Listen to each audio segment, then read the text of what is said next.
So you're on. Over to you, Paul Raj. So shall we start? Yes, yes. Yeah.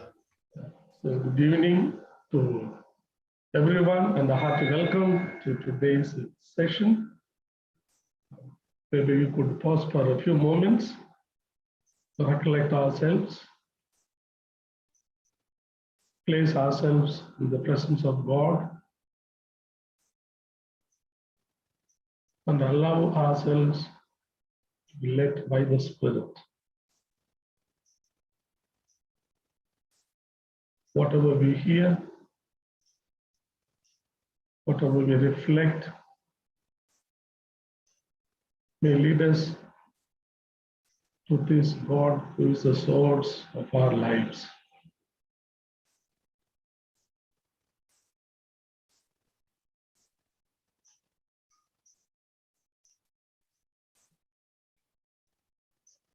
Our Father, who art in heaven, hallowed be thy name.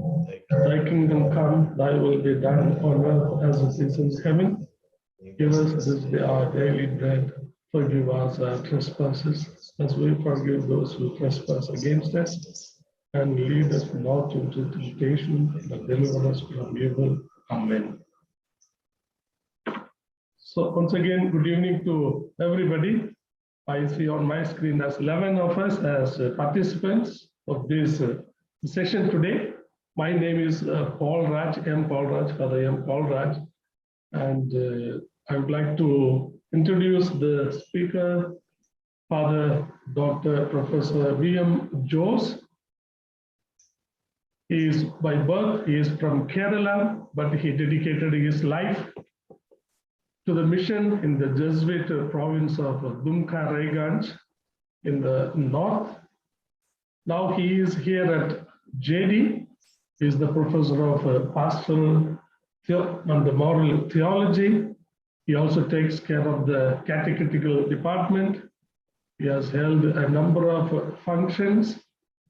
As the topic itself suggests today, he looks at the Christian spirituality as a concrete way of loving one another.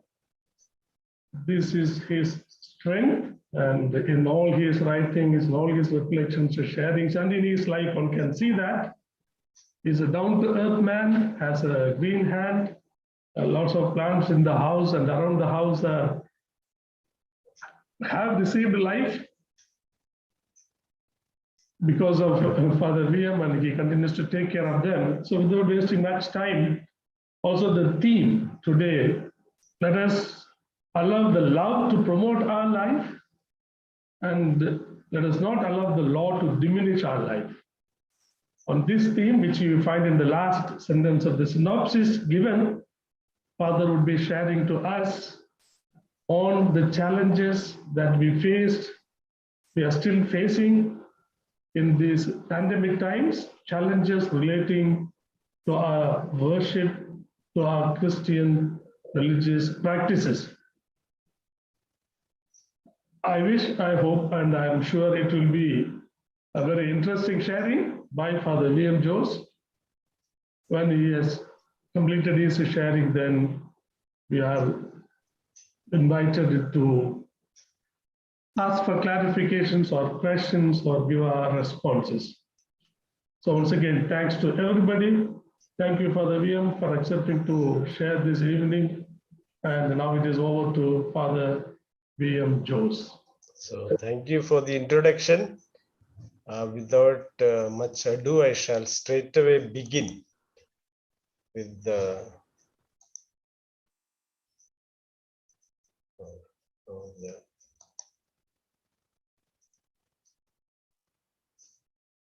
Can you see the screen? Yes, I can see that. But I don't see it something. We can see mountains and snow. Okay. Snow-clad mountains, yeah. Can you see now? Yes. Yes. Something. Okay. So this is the topic that is already talked about, living our faith, in the context of the pandemic, journeying with the church at home in pandemic times. Now, as already mentioned, see, this is my area of concern, being church at home. Family issues, that means related to the family, being a domestic church, then related to the Eucharist, family faith formation, of course, in the process, facing struggles, and then Amoris Laetitia, the joy of love. Now, as I begin, I want to start with a small little incident. It's kind of something that we had here a few years ago. We invited a person to give a talk. She was a lawyer, and it was for the entire JD students. And in the sharing, one question that she asked us, instead of we asking her, the main theme that she dealt with was related to family, marriage.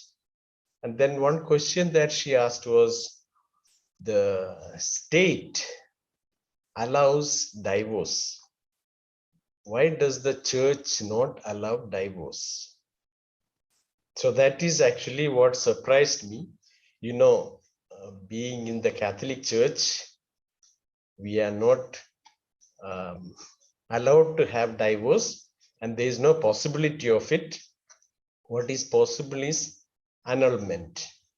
Now, to prove that there was no marriage or the marriage was invalid, and only then you are able to deal with that case. So that is actually the context that I wanted to bring in. How do we deal with that today? Now, of course, related to that, of late, a number of themes have come up in relation to it, both by Pope Francis as well as by a number of others.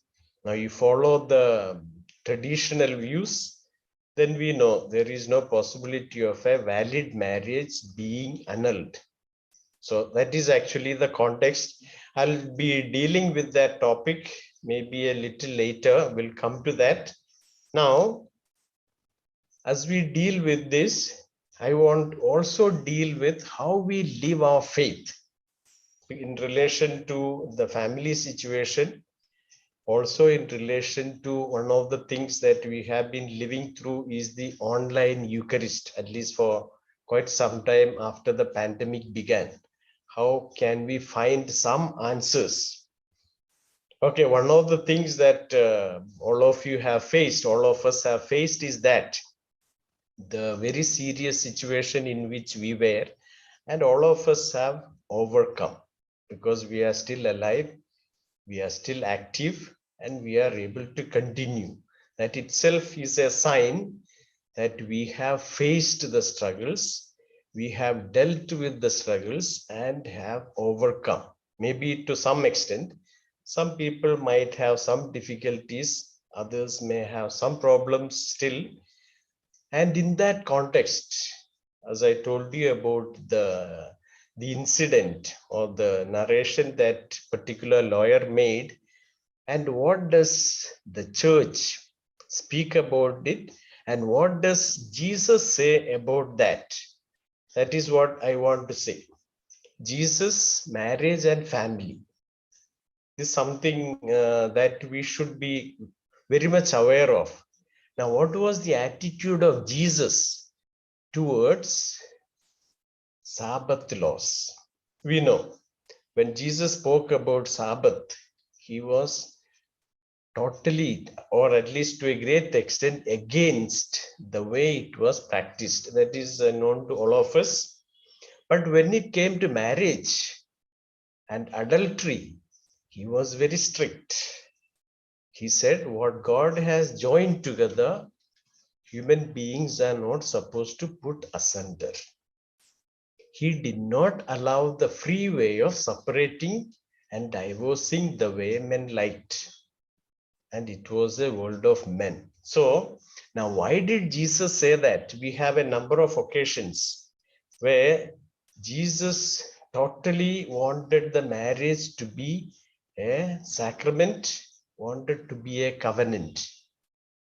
Though Jesus was rather liberal with regard to many things, why is Jesus so stubborn, if you want to use that word, or strict about marriage? See, one of the things we should also, this is of course my own analysis and reflection and interpretation. Who were often the victims? Not often, almost always. The victims were always women. And in the marriage, very often what happened? The man could say something against the woman and accuse her of any fault. The other way around would never happen. At least in the Bible, we don't come across that. It is always the woman who is accused. We have the case also, the woman caught in adultery and woman washing his feet. So these are also cases where Jesus found that he had to support and hold this covenant something very strict. Naturally, Jesus respected women. In other words, respect for life mattered. So that is the reason why I would say, on the one hand, Jesus is very strict with regard to some of these things, and on the other hand, he is very liberal with regard to say Sabbath laws or many other laws which the Jews practiced.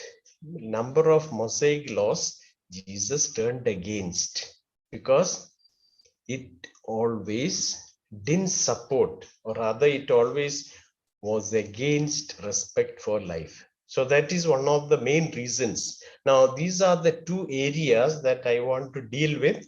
And see, Azan, when I come across some issues, you're most welcome to stop me and ask questions. Feel free, so that there will be more interaction. Otherwise, you can wait for the end, but it depends on you. But I don't feel disturbed if you have questions there and then. So feel free. Okay, now, see, this is one area in relation to what Pope Francis has dealt with, the family situation. One of the areas that Pope Francis has constantly talked about is this: supporting families, respecting human life. Now, how do we go along with that?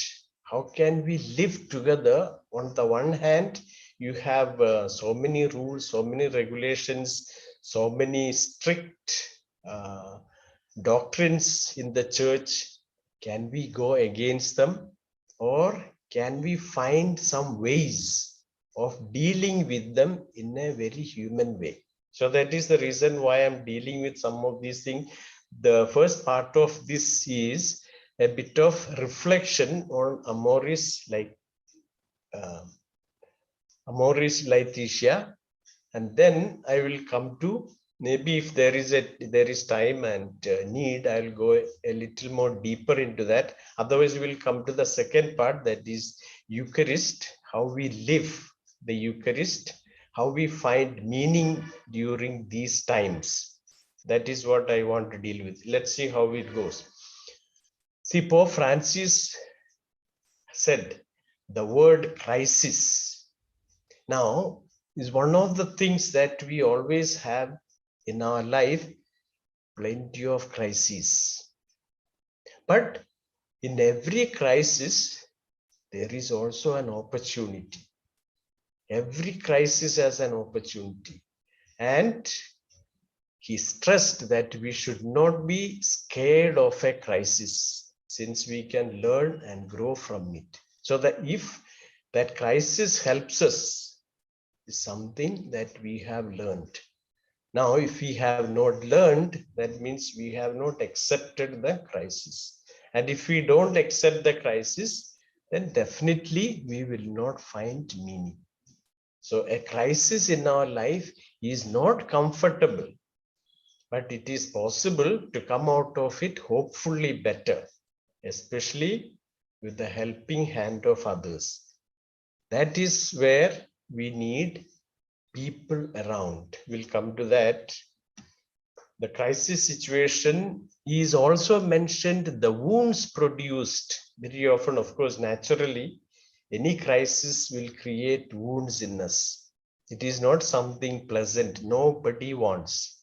Any person would totally go against, try to protect himself, go against it, and do whatever is possible so that we can avoid it and help wounded marital relationships move towards healing. So, is there a possibility from these crisis situations to move forward and then receive healing? And this is their gift, the Pope noted, being able to share their own experiences as couples who were once hurting and have overcome their own crises in order to be of service to other couples. So, can we see people who have overcome some crises? Can we of help to the others and share our experience with them? If that is done, then definitely there is a possibility of healing. There is a possibility of growth. What we often have is crisis as curse.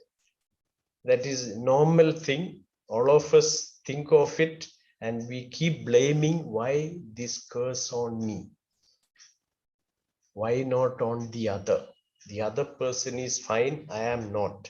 There is a great need today for couples who are able to give witness to the fact that a crisis is not a curse. People who have overcome the crisis situation, but part of life's journey, and it is an opportunity. However, in order to be credible, you need to have experienced it. See, if we have, that is okay. I really admit one of the things, we priests, religious, may not have this kind of family experiences. Ours will be definitely limited compared to the families who undergo this kind of struggle, family struggles. We, of course, when we go home, being with the family for some days, but we are often like guests, and then we receive better care, better understanding, and we don't need to be so much involved. I admit that, but can we be of help? And families helping each other is something great. Theoretical talks or pious exhortations are not believable. That is sometimes, I would say that we do that because we have less experience. But if families share with others, then definitely there is a possibility of overcoming. But the life testimony they bring is, you were in crisis and hurting, but thanks be to God, with the help of your brothers and sisters, you were healed. And now you share this experience in the service of helping others. So that is where the beauty comes. Sharing, helping others. So accompaniment, one of the beautiful words that Pope Francis has used, accompaniment, going with, being with, focused on another word in particular, accompaniment, saying this is, of course, concerns priests and their pastoral ministry, but it also involves married couples as protagonists in being close to other couples in their community. Priests in their pastoral ministry, can we be of help? Can we accompany them, particularly when people are in need? He praised how their work started from the grassroots as the Holy Spirit brings forth in the church new outreach that responds to the needs. Accompaniment is the first response to helping so many couples in difficulty. See, very often we may not be able to help financially or in many other ways, but can we be of accompaniment to them, help to them in their needs? That is, I think, something that everyone is able to do, provided we have the attitude, we have the understanding. Overcoming prejudice, that is one of the things that is very much needed. The bishops are debating how the church can better care for Catholic families at a time when marriage rates are falling, divorce is common, and civil unions are on the rise. The main sticking points include how the church should welcome gays and divorced and civilly remarried Catholics. This is one of the things that can lead to some controversy. We'll come to what some people think about it here. The church doctrine, on the one hand, this is what I referred to in the beginning, how we follow the church doctrine and what is possible.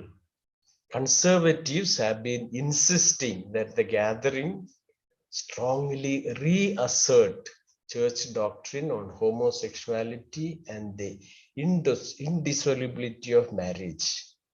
Marriage is a contract, it is a covenant, it is a sacrament, and it is not possible to divorce. That is very clear according to the church.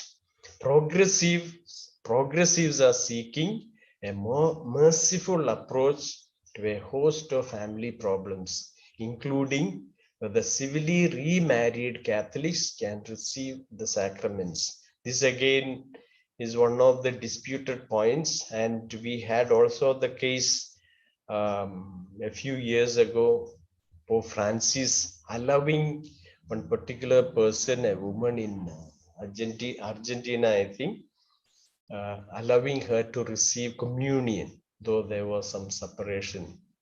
Now, are these things possible? Can we allow that? The conservatives definitely will say, no, you have to assert the church doctrine. There is nothing possible.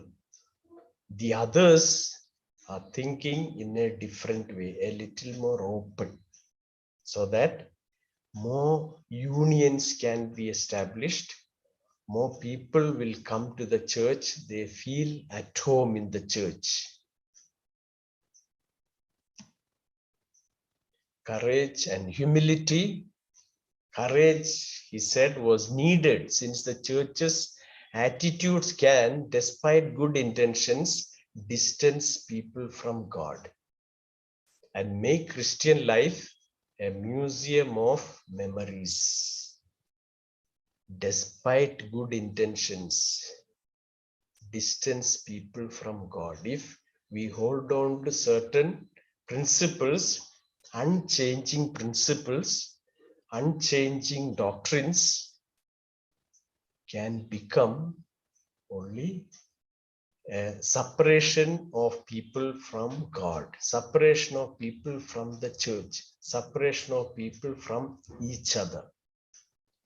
He said humility was needed, so bishops empty themselves of their own beliefs and prejudices to listen to their brother bishops and fill themselves with God. So, of course, many of these things come also from the higher ups, from the authorities, and then the laity or even ordinary priests have not many options left to do something. So that is actually one of the also the problems that we can face.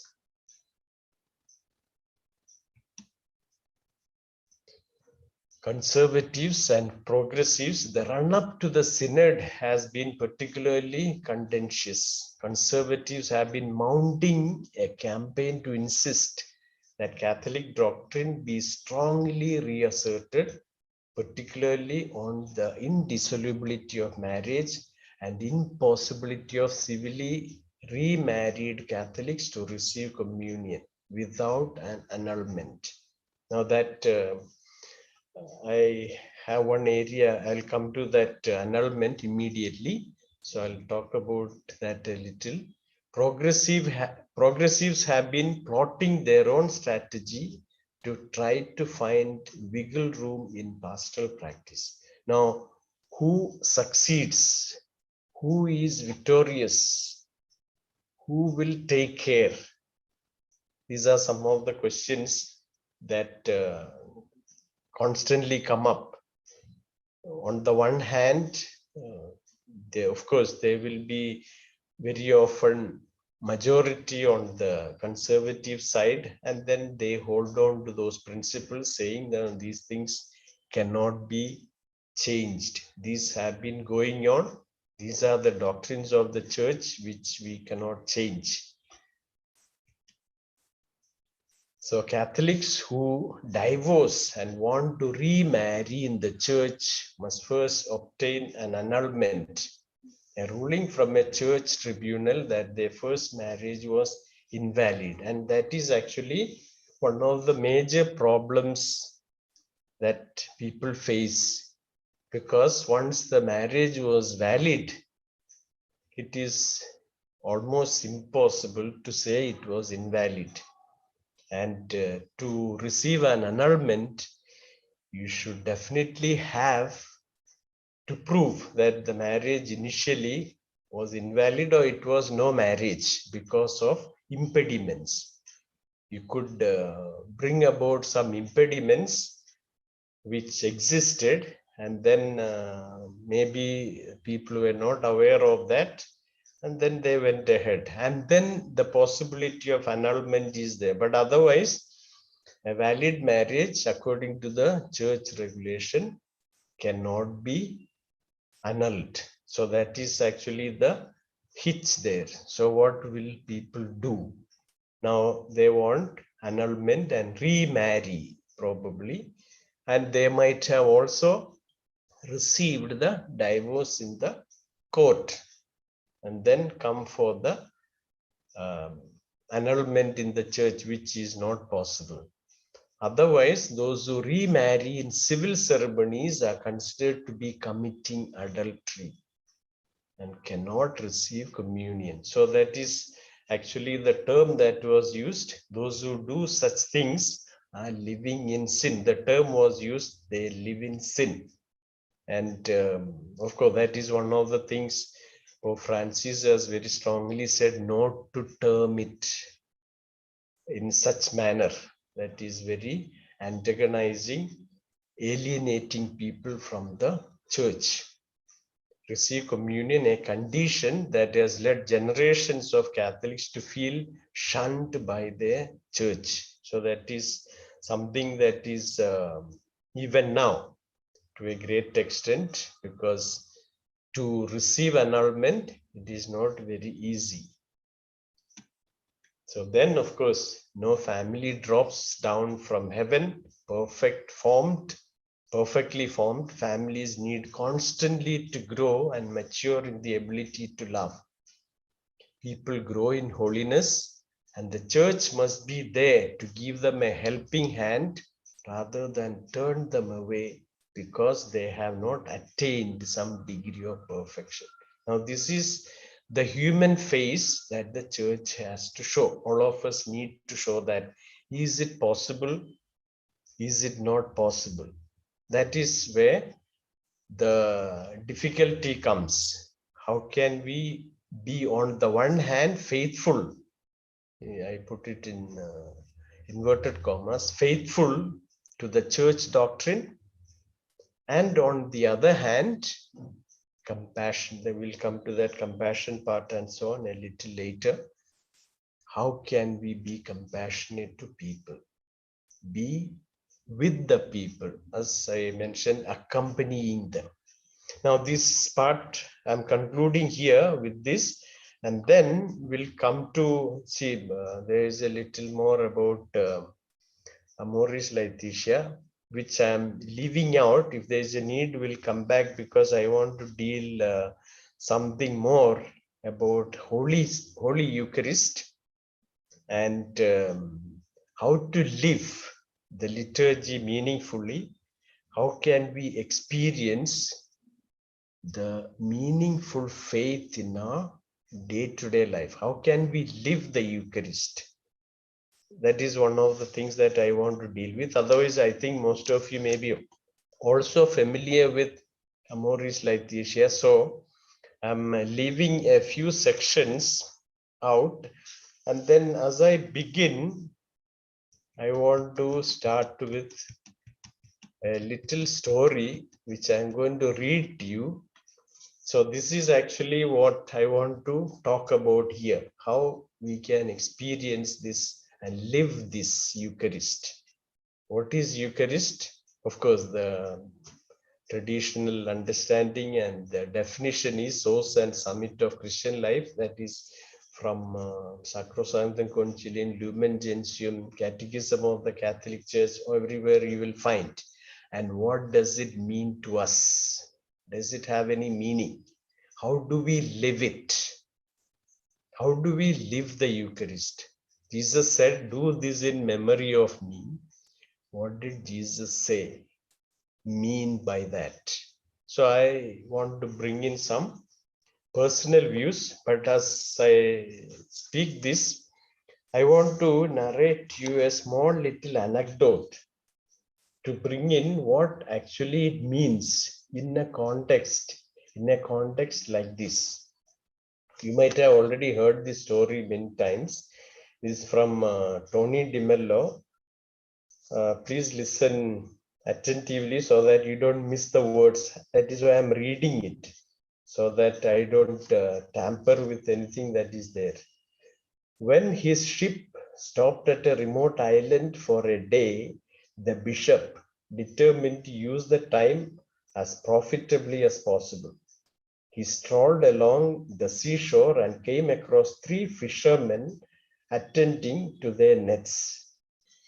In pidgin English, they announced to him that centuries before they had been Christianized by missionaries. "We Christians," they said, proudly pointing to one another. The bishop was impressed. Did they know the Lord's Prayer? They had never heard of it. The bishop was shocked. "What do you say then? When you pray?" "We lift eyes in heaven, we pray, we are 3, you are 3, have mercy on us." The bishop was appalled at the primitive, the downright heretical nature of the prayer. So he spent the whole day teaching them the Lord's Prayer. The fishermen were poor learners, but they gave it all they had, and before the bishop sailed away next day, he had the satisfaction of hearing them go through the formula faultlessly.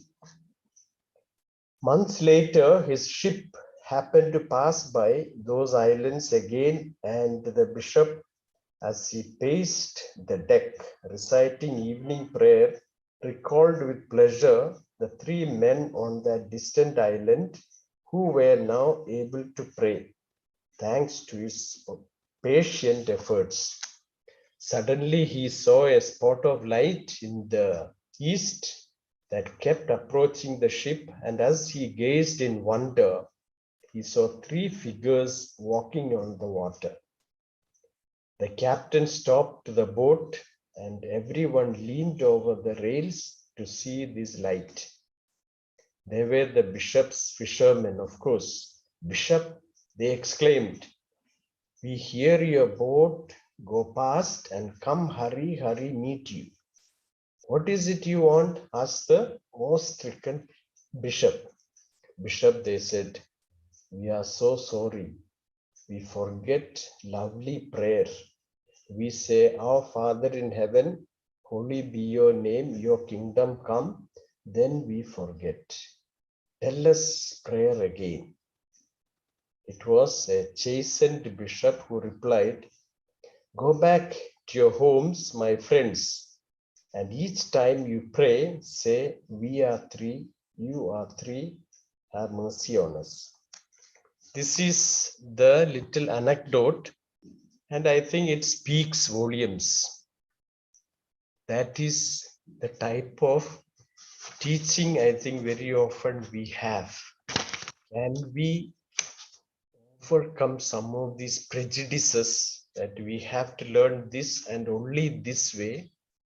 We have to pray this way and only this way. And only then we receive the graces, we receive the blessings. Now, the pandemic has happened. The Eucharist is no more available physically. We have online. What do we do? So that is actually the situation we are in. Now, I want to elaborate that. Is the time to practice. How can we practice or live the Eucharist? Jesus, this is from John chapter 4. You are familiar with this. When you will worship the Father, neither on this mountain nor in Jerusalem. Yet a time is coming and has now come when the true worshippers will worship the Father in the Spirit and in truth. For they are the kind of worshippers the Father seeks. God is Spirit, and his worshippers must worship in the Spirit and in truth. Now, why did Jesus say this? It's a very clear example. He didn't tell her to go to the synagogue or to some other place and worship, because she said, on the mountain we worshipped, because they were going to the mountain to worship. She said, and Jesus says, no, it is not required. What is required is the Spirit in us, that we understand that we are open to God. We are open to the Spirit and we pray. So there is not just one way, there are many ways. If anyone says, I love God and hates his brother, he is a liar.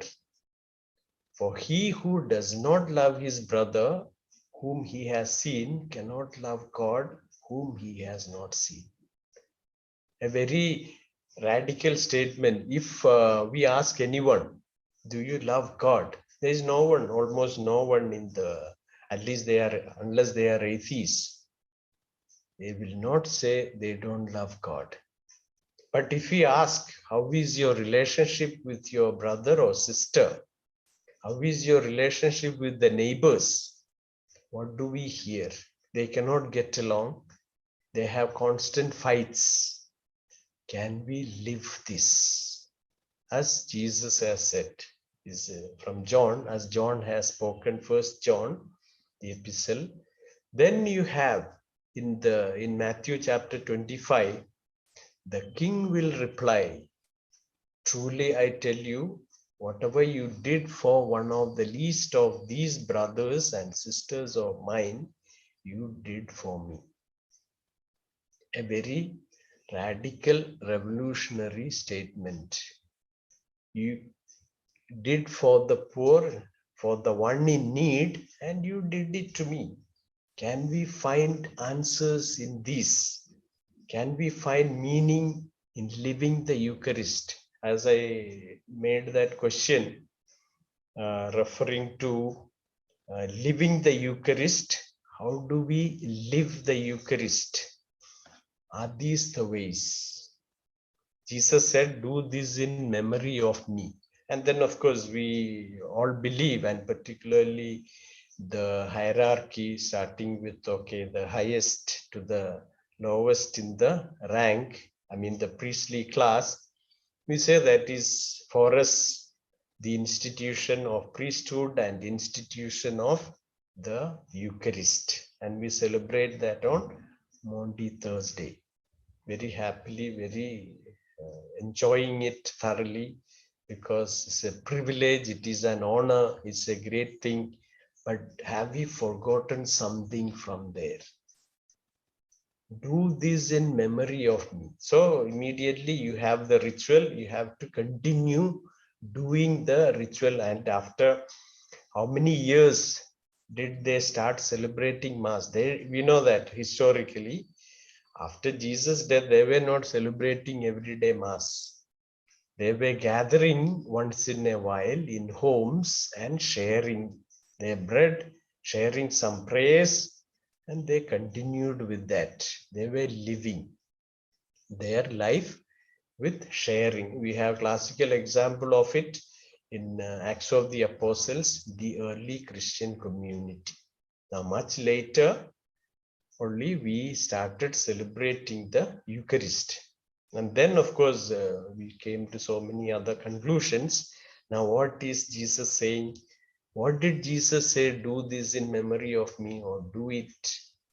He broke the bread, gave it to his disciples. And prior to that, there is the washing of the feet, service. And then again saying, he broke the bread, gave it to his disciples and said, this is my body. Broke the bread. Now, what does that mean? Shedding the blood, gave the wine and shedding the blood. Are we called to break ourselves, shed our blood? Isn't that living the Eucharist? Can we not live that even today? Can we not give our life to the other? Then we live the Eucharist. Then we celebrate the Eucharist. And that is, according to me, is the fulfillment of living the Eucharist. What we have at the end, the Mass is ended, go in peace, the dismissal. This mission, you are sent on a mission to live the Eucharist. But unfortunately, we conclude with that it is over and nothing more is required. So that is, okay, a few more, I try to conclude it fast. Then we have the hunger for faith. This is coming a little further. The pandemic has prompted many people to look to spiritual traditions to help them cope with its effects. What the crisis has shown us is people's hunger for faith. Now, during this time, have we not longed for Mass? Have we not longed for the sacraments? We have learned a lesson in humility, both, not only the laity, but also the priests. They had to live without people coming to the church, without administering sacraments, and just having it. Then gradually only on these online Mass and things came. And even then, so many other sacraments couldn't be administered. So these were all times that we should be grateful to God that probably taught us lessons. That is what very often we say, that we have learned some lesson. But if you really analyze, do we ever think of the lessons that we learned? Or once the crisis is over, everything is over. If you know, during, say, flood or some tragedy, so much of cooperation is there, so much of sharing is there, people all experiencing difficulty together, and then they will come up with a lot of lessons that they have learned. But once that situation is over, very unfortunately, we forget the lessons that we learned. We stop sharing, we stop being a friend to the other. Now, saints next door, very often it is a holiness found in our next door neighbors. This is partially I refer to who are our neighbors. Do they need us? Do we need them? Those who live in our midst reflect God's presence. Excuse me. Millions of people are now stuck at home for a number of weeks, forced to coexist with their neighbors like never before. They cannot go out very often, of course, especially in the beginning stages, all were held up. And then if we could be of help to the others, then Christianity is an event of encounter with the divine, but also with human. So that is very, very important. It's not only with the divine, but also with human. Tenderness, highlighting the capacity and the need for tenderness. Tenderness not only indicates closeness, but through competence. It calls for participation in the concrete lives of people. It is a closeness understood as sharing, proximity, care, and love. The great trial we experienced in the pandemic has made us long for a new closeness among us, a new tenderness. So this is what I'm trying to explain and understand myself, that have we experienced this? See, of course, during this time, there were also, we know, many people who showed this tenderness to others. Number of doctors, number of nurses, healthcare workers, who were all real saints. They were saints next door. They showed concern, they showed tenderness, and many of them sacrificed their lives. Of course, some of them shared before their death and all that. In some messages you would have seen how they dedicated their lives without fear. Of course, there were also some who took leave and went away because they didn't want to be victims. People were, we know, in the beginning, especially in the beginning stages of the pandemic, all of us were scared, dead scared. We wouldn't go out, we wouldn't meet people, and there were all these nurses. So that was the time people needed nurses and doctors and healthcare workers, not priests. That time, priests were not needed. Priests were sidelined. And did we experience that humility? Because we were not help to them.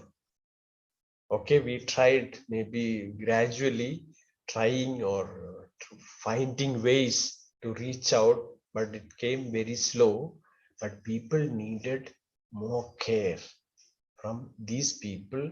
And did we experience that humility, that we are like this, or can we go beyond and reach out to them? So that is something for us to reflect. The home, looking, listening, and caring. Home is not simply a place. It is above all a relationship that provides strength with which to face trials. Now, in the family, in the community, living together. And of course, we also came across number of people, number of families having difficult times, because all of us know when they live together all the time in small rooms, small houses, facing each other all the time, then problems develop. Otherwise, what happens? The man goes to work, or the woman stays at home, or both of them go to work and then meet only at night for a very little time. Then it is easier to deal with situations. But when there are times, whole day, and not only just day, even months living together, unable to get out, what happens? Does it become a place, a relationship? Do we look at each other? Can we listen to them? Can we care for them? These are things that are required. If we don't have them, then we don't have the experience of living through the crisis. As I said earlier, if we have overcome that crisis successfully, meaningfully, then we have benefited. We become Simon of Cyrene. We must avoid the temptation to isolate ourselves. Very often what happens is, in some situations like this, we can isolate ourselves. And of course, people have experienced tremendous depression because of the situation in which people were. The more we suffer, the more we feel we also need a Cyrenian to help us carry our cross. That is the time people needed others. Very often, you might have, most of us would have come across a number of people who were in terrible crisis situations. And could we help them in those situations? God always finds a way to make himself present within our lives, even when we feel he is far away or we feel abandoned. This is our strength. See, we have to find God in the other person. Sitting alone and just praying alone, we will not find happiness. When we know the next door neighbor is in need of me, and if I don't care for him, then what is the use of my prayer? That is why doing for the other, being Christ to them, that is what is required. Only with time do we realize that there is a light hidden even in the deepest darkness. That hope do we have, and that hope is given by whom? By these people who carry our cross, help us carry our cross. That is very, very important. As we wait to realize this, the only way we can go forward is helping each other. If we can help each other, then the possibility of growth is there. Compassion, one of the major themes that Pope Francis has talked about as early as I think in 2017. The compassionate attitude that we should create. We meet the faces of so many brothers and sisters in difficulty. Let us not pass by. Let us allow our hearts to be moved with compassion, and let us draw near. We need to pay attention to those living on society's margins, including the homeless, the poor, and migrants. Now, this is, of course, we know what happened immediately after the lockdown. Thousands, lakhs of people on the streets. Continue, okay, even today it is continued in different places. Can we be compassionate to all these people? Now, that is actually the message. Now, if we have some of these attitudes in us, then we are definitely living the Eucharist. And to be of support to one another, compassionately, is our attitude that we need to create. Now, with this, I have more or less concluded, but I know I have left out that particular section.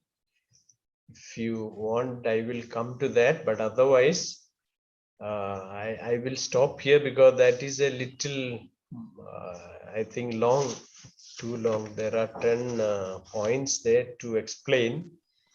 I don't think I have time to explain. I have partially referred to in a summary form in the first part. The first part I have summarized the encyclical, So that is why I didn't want to go into that, because I wanted to deal with this particular section in a little more detail. And then the first part related to marriage and everything, that is why I have dealt with that. Now, depends on, I have stopped, I think 5 minutes before, but if you think I should go, but I don't think there is enough time to go over that. So it depends on you.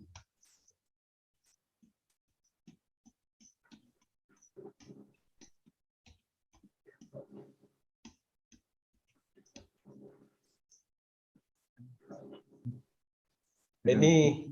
Maybe some time for questions. Oh, okay. VM, could you stop sharing the screen so that, or? Yeah, no.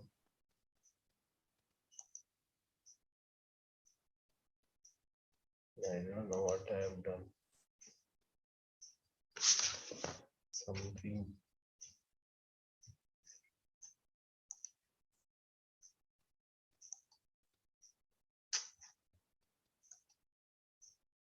Something. Okay. Oh, okay, it's okay. Is it okay?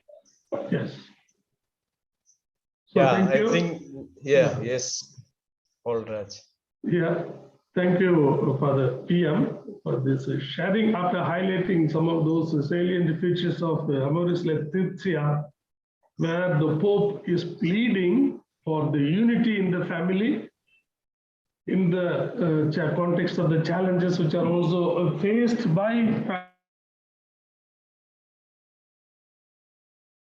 not getting frightened of the crisis with which you began and having the courage to accompany, which is required both for priests and also you were insisting on the couples, family people who have a lot of experience, who have overcome this crisis. They should become the agents of such an encouraging, praying, healing process. And in your second part, you also dealt with how we could or we should have or still we could make meaningful celebrations of the liturgy of the Eucharist by being compassionate towards the others, by behaving like saints, living next to doors, by becoming like a Simon of Cyrene, or even learning this humility that we have to manage without the priest or without our usual Eucharistic celebrations, and also hungering for faith. So you brought in a number of aspects which could make our meaning, our life and our worship at home also meaningful. So thank you very much for your sharing. Now it is open to the house. So those who have any questions or clarifications to make, you are most welcome. You could even open your video and start asking the question or type your question or the clarification you seek on the chat box. I hope I will see the chat box. Or I can read it for you. Okay. Yeah. So now it is time for interaction.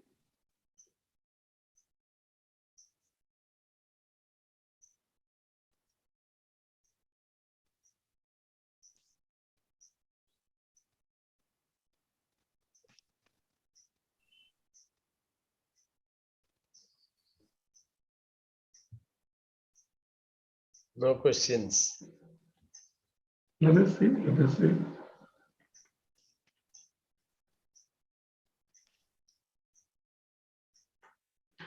Yes, Dr. Patole, would you like to say something? You have to unmute your mic. Yes, Doctor.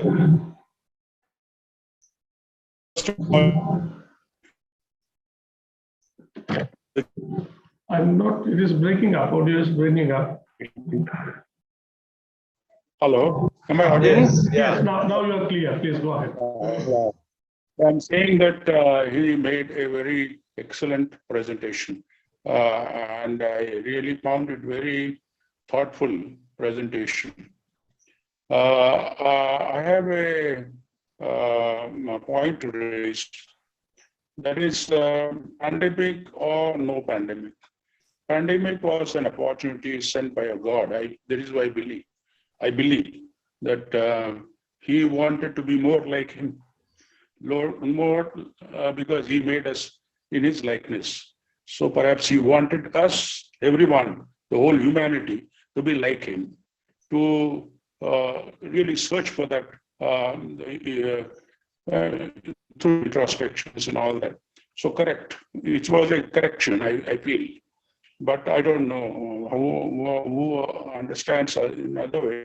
But my own belief is this, that it was planned. There is nothing happening without sanction of God. So pandemic was that something happened with the sanction of God, perhaps to correct the humanity and make him more,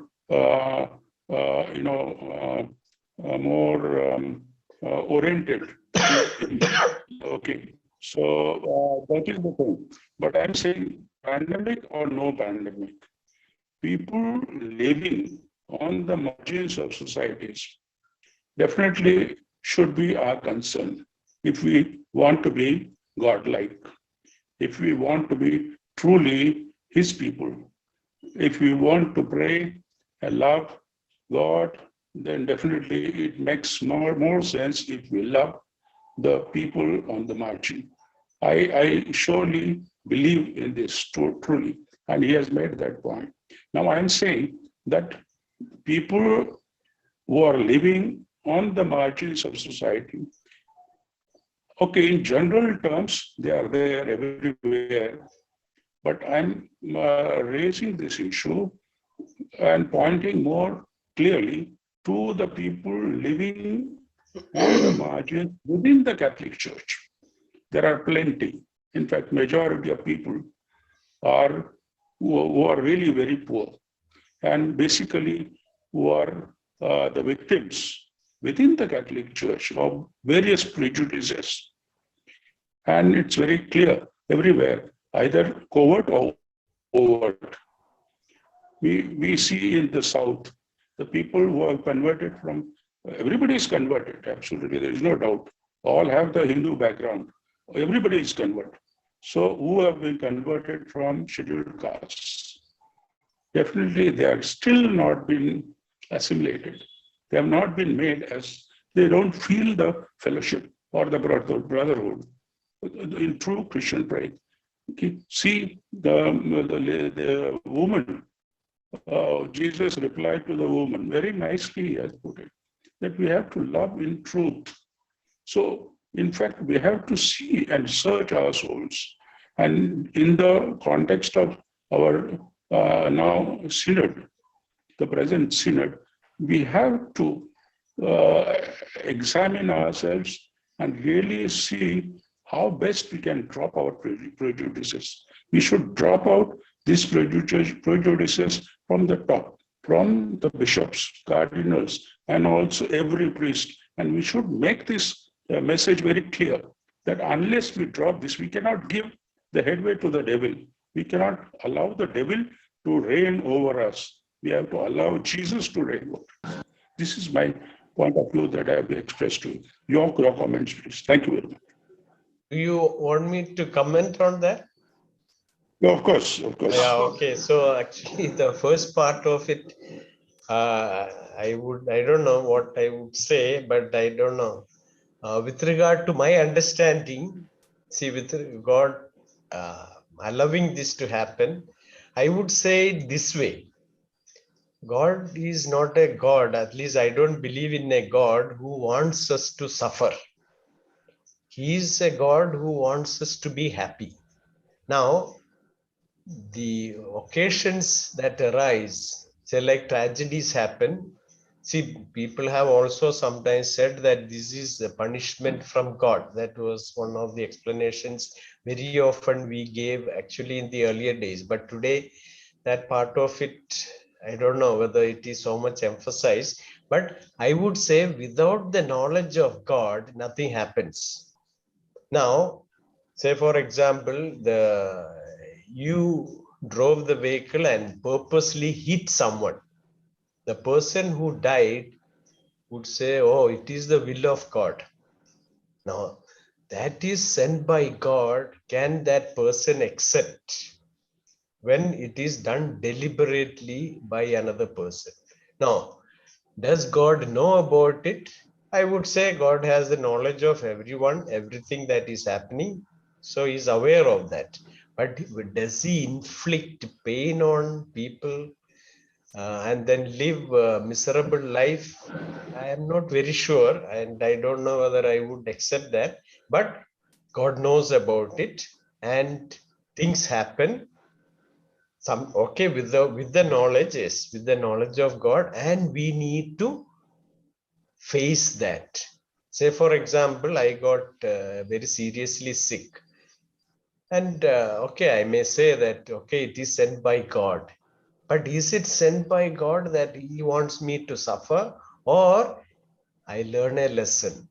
The sickness has come, I accept it gladly and try to overcome that. Can I overcome that in some way? That, okay, I say it is sent by God, let me die, finished.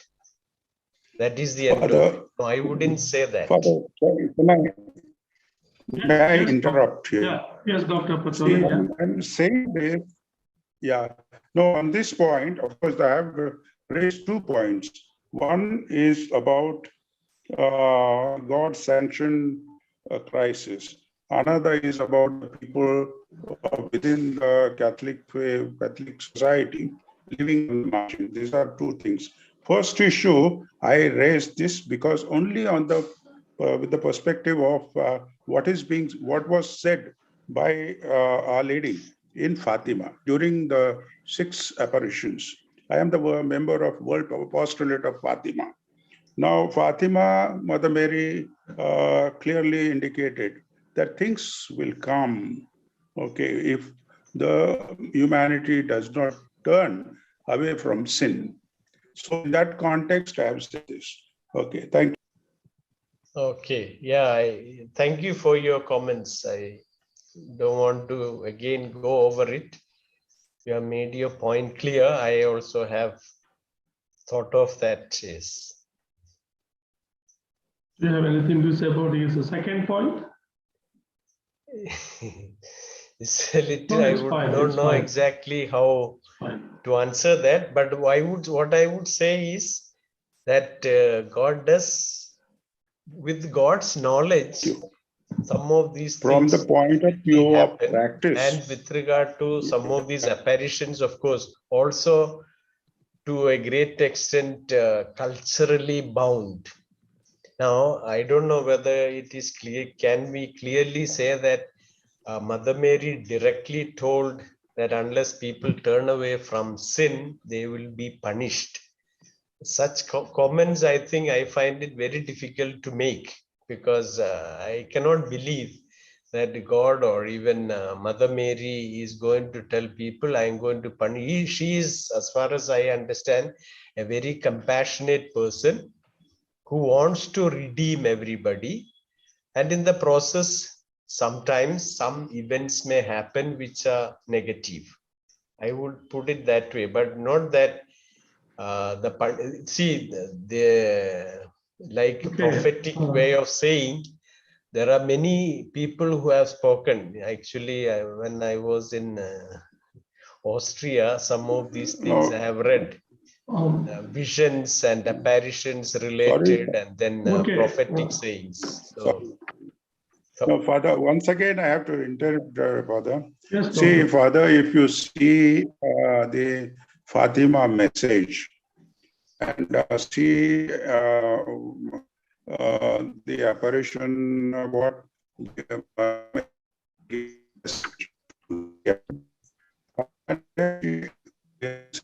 not clear. Is breaking. Dr. Pastoral, your audio is breaking. Audio not clear. Yes, please. Okay. Okay. So, can I continue? Hello? Yes. Yeah. Hello? Again, it is breaking. Not very clear. Whether you are, oh, I am very clear. Okay. See, Dr. Patel, it's not clear at all. Hello? Yeah. Yes. Dr. Patole Can I cannot be heard. continue? Hello? No, not, I think, internet problem or. I think your connection has a problem. Let us wait. And Am I audible or not audible? Am I now audible? It's not yes, clear, not yes. clear. Not very clear. Yeah, Hello. words are breaking. Okay. See, I'm saying that Mother Mary assured clearly that the war will be over.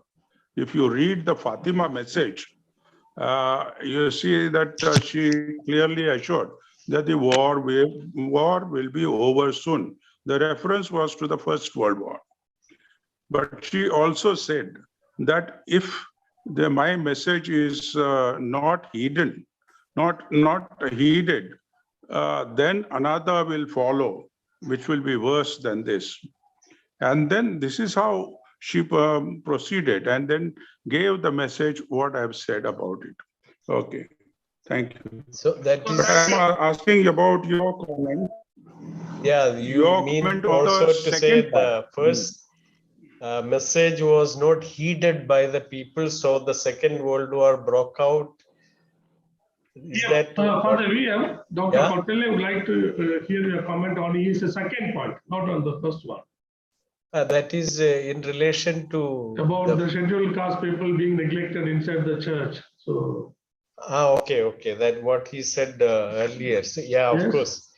This actually now one of my reflections about this.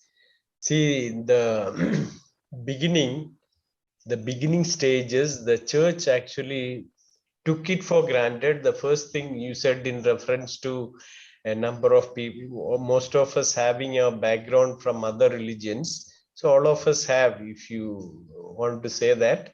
And then initially, what was the attitude? Let them become Christians, and then gradually we can change their attitudes. Now, the changing the attitude after you are established is very difficult. So that is why, of course, I am totally against the caste system in the church, not only in India, all over, in some form or the other, everywhere it exists, but it remains. But it is one of the menaces. It is a disease that has crept into the church too. See, if you analyze the history of the church, you will also find slavery was approved the same way. Caste system also is being approved, or it is going on. That is something we have to deal with. Okay, thank you. There was also, the hand by Mr. Ruben. Are you still there? Would you still like to? Yes, Father. Good evening, Father. Yes, good evening. Good evening.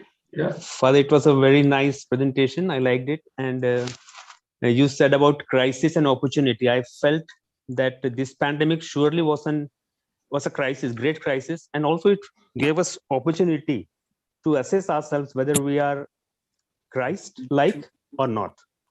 I have seen many priests, those who have gone out beyond and helped others. And I have also seen some priests, those who have in their own vicinity, very careful not to mingle with people. And also with people also, religious, being out, teaching about hygiene, distributing food. And there are other people also, those who were volunteering themselves to go and work outside. Whereas there were also people, those who were wanted only to be in their own house, not to mingle at all, to be safe. So it was an opportunity for each one to assess themselves whether they were Christ-like or not. The other one, Father, you said about Jesus being very strict about marriage. And at the same time, right now you said that there are progressive and conservatives. So if there are some progressives, isn't it a direct question on what Jesus taught us? That's all, Father. Okay. Now the first one you have made a reflection. The second one related to marriage. My reflection is this. See, Jesus knew. See, especially in the Jewish tradition, we know that women had almost no power. They were always the victims. And if you also take the Old Testament, you will come across scenes where the woman is alienated. And this is not that the marriage contract can be dissolved. No, that is not what I am saying. What I am saying, why Jesus was strict was, it was often or almost always the woman the victim. And then the man took advantage of that, and very often it was just for the sake of leaving the woman. And there would not even have been valid reasons. Now today, see, for example, in a family, the real tragic situations, the man exploiting the woman in many ways, and there is no way of the woman able to get out. That is what I am saying. Otherwise, not that I am supporting the present Jesus view and not supporting the present view. No. The idea is this: who are the victims and why? Can we reflect in an open manner what are the crisis situations and how can we deal with? In each situation, we have to deal with that situation separately, not all together. And then can we still consider, do we still consider all these people living in sin? Suppose they are separated. Can we do that? Should we do that? So thank you, Father, for the clarification. Now, Evelyn Williams would like to ask something. Please, come in. Good evening. My name is Bob Williams. My question is, this was regarding the question of annulment. Prior to a marriage taking place, we have the process of publication of bans of marriage and inviting the community at large to come forward, for grounds of consanguinity, affinity, or any other relationship, etc. Now, despite that, it appears that on certain grounds, annulments are being granted. Now, when the annulment is granted, my point is, why don't you gather the community together and explain to them why the marriage is being annulled, so that the community can realize that in subsequent marriages, what they need to look for. Otherwise, we just hear the bans and, well, we don't know the person and okay, fine, let them go ahead. So I would like a response on that. Are you saying that validly blessed marriage is annulled? Did you say that? Yeah, well, the priest is blessing it because he believes it to be valid. Yeah, but then since you are granted an annulment, it means it wasn't valid. But that's what I say. The criteria wasn't satisfied. No. If the marriage was valid, it has to be proved that it was invalid. Only then you get annulment. Otherwise, you cannot get annulment. I'm agreeing to that, yes. But why don't you inform the community subsequently that possibility is definitely there. That depends on each community or parish. But I exactly don't know why they don't do it, or if they have done, for what reason. Well, but as far as I know, unless it is proved, and if the marriage was validly held and blessed, then you will not get annulment. Now, how will you prove? The marriage it has to be proved that it was. I think Father V.M, I think Mr. Bob Williams, his point is after the annulment, for whatever reason, however it has happened, Why is the church not publicizing it? Yeah. That's That is right. that. That is I his mean, question. Yeah, that, that's the question, precisely. see, it has been taken for granted. That's all I would say. It can also depend on each parish. Now, What if the parish says that let this be known, see this argument, but see this doesn't suggest in the church matters with But it regard could to be a the point for the law. forthcoming synod. You can consider it in the forthcoming That synod. is possible. Yeah, I don't think Because I'm in a position to answer that question, because I can only, like you, suggest. okay, If I am now in the parish, if I am in the, I am a parish priest, I can ask the people, those who have got the annulment, can we publish this to the others? Allow the freedom to let others know. But if they don't like, I don't know whether it is going against their privacy. They don't want to know for various reasons, but then people will definitely come to know, and then that can be said. I don't think there's any serious problem with regard to saying that, because as you I'll tell said, you why. bans were announced. So the same way, this also can be done. But I don't say why there is a problem with that, but I have not come across. You see, Yes. you say that people will come to know, but they'll come to know a warped version, or they'll come to know the incorrect version. So if they want to know, I mean, so that the community can grow, what should they respond when it is announced that a couple intend getting married, so that they can, because there will be other occasions in their lives where people will be getting married, bans will be announced, they can be aware of what it is they should look for. Yeah, I agree with you. What you're saying is right. Yes. It can be done, and it depends on the parish priest and also the community. Now, so far, I myself have not come across, as you said, it can be discussed. And maybe another item that can be discussed and dealt with meaningfully in the parishes or in the diocese.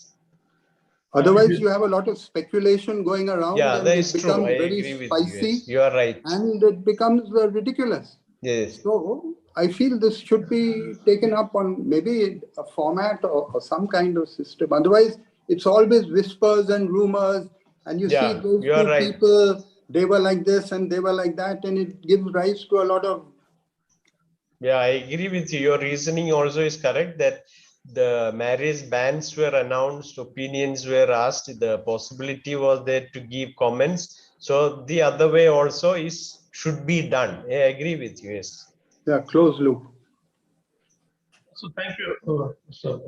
Yeah, I mean, your concern is very serious, and it needs a discussion and serious consideration in a wider forum, larger forum. I think there are a couple of people who are also part of this process of the synod. I hope they take note of it, and somehow it is brought up somewhere in some forum. Yeah. So thank you very much. Thank you very much. Thank you. Thank you. Shall I stop the video and put it on?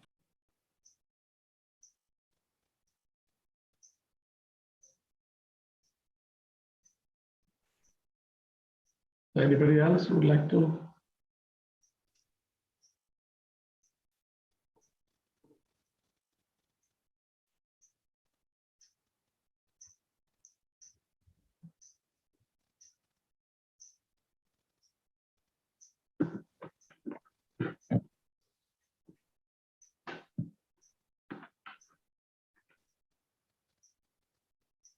Okay. I think no more questions. Yeah, we still have 6 minutes. So, yeah.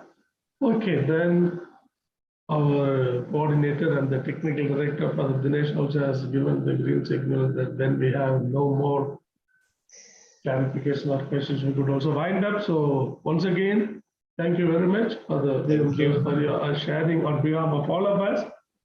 above all of the participants, the whole group that is participating in this session, also on behalf of the organizing committee of the Jnana Deepa. So once again, formal official thank you very much, and 1,000 Malikas for Girls God. Okay. So let me have the last word. Yeah. Let me have the last word. So Yes, thank you. yes, Thank you to Paul Raj for being the moderator. Thank you to VM for being so ready for the presentation.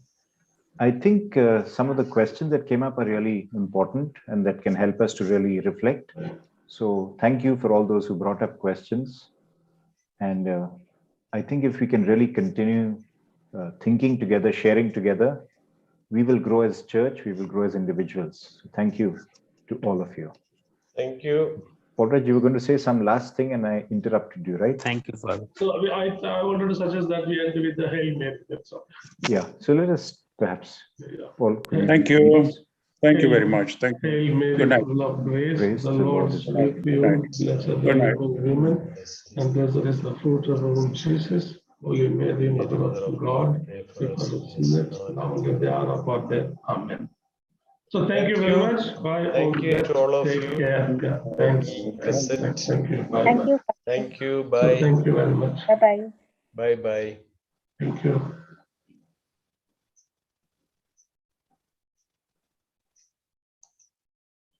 I can leave, right? Yeah, leave it.